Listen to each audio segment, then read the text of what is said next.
voulais vous demander quelque chose. Est-ce que vous rêvez souvent, vous autres? Oui, pas mal. Est-ce qu'il y en a qui rêvent en couleur? Quel gars qui a dit oui, là? Vous, là-bas, c'est parce que j'ai lu dans un livre dernièrement qu'il y a juste les femmes qui rêvent en couleur. À votre place, là, je me tasserai un peu à côté. Non, ben dites-moi, c'est pas vrai. Sacrifice, je viens de lire un livre de 750 pages sur les rêves. Non, parce que je voulais savoir l'interprétation des rêves, tu sais. Parce que moi, j'ai des rêves assez bizarres, des fois. Puis j'ai dit, il faut que j'interprète ça pour savoir quoi faire dans ma vie, tu sais. Alors, j'ai lu ce livre-là, qui est très important pour tous ceux et celles qui veulent interpréter leurs rêves. D'ailleurs, c'est le titre du livre. Un livre très important pour tous ceux et celles qui veulent interpréter leurs rêves. Et j'ai appris des affaires là-dedans, c'est écœurant. Savez-vous, quand on rêve qu'on est entouré de vidange, savez-vous qu'est-ce que ça veut dire? On va faire un coup d'argent. Puis il y en a qui disent que l'argent n'a pas d'odeur. Non, mais ce qui m'a le plus surpris dans ce livre-là, moi, vous le dire, c'est que la plupart des interprétations de sur ce quoi qu'on rêve, ça ressemble beaucoup à ce qui se passe dans la vie. Comme par exemple, dans les rêves, si on rêve qu'on rencontre un député, savez-vous ce que ça veut dire? Ça veut dire qu'on va avoir un espoir déçu. Oh, ben non, si on rêve à une cruche, savez-vous ce que ça veut dire? Une chicane de ménage. Ben moi, dans la vie, c'est tout le temps de même. À chaque fois que ma femme me chicane, c'est parce que je suis sorti avec un autre cruche. Non, c'est une farce, la cruche.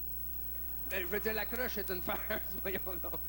Non, mais en fait, savez-vous pourquoi je voulais vraiment lire ce livre-là? C'est parce que moi, je fais un rêve très bizarre, très spécial. Peut-être que vous le faites aux autres aussi.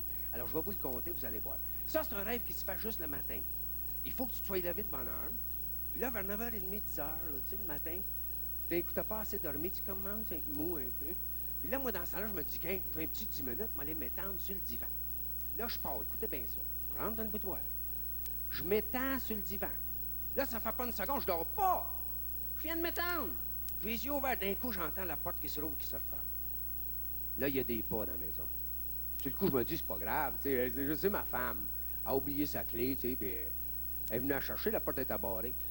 Alors, là, puis là, moi, je t'ai tendu, mais là, d'un coup, c'est quoi, ce que je me rends compte, c'est que c'est des pas d'hommes.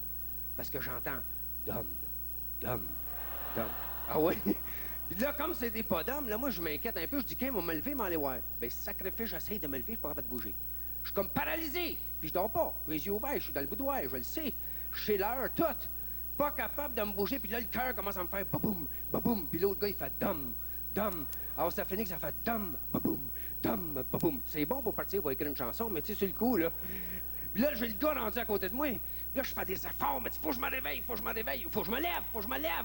Je sais plus si je suis réveillé, je suis pas capable. Puis le gars est là, puis j'essaye de me tourner les yeux, puis j'ai même les yeux paralysés. Puis là, d'un coup, le gars me met la main sur la tête. Oh, sacrifice. Puis là, il pèse fort. Puis là, je me fais ah! D'un coup, oups, je suis assis sur le bord du sofa dans le boudoir. Puis là, je me dis, pourtant, je dormais pas, je regarde, il n'y a personne dans la maison. Bien, j'ai lu ce livre-là, 750 pages, et savez-vous qu'est-ce que ça veut dire, ce rêve-là?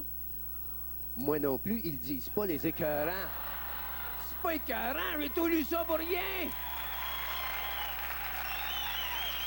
Après hommage aux Beatles, nous vous présentons, mesdames et messieurs, hommage à Tigus et Timous!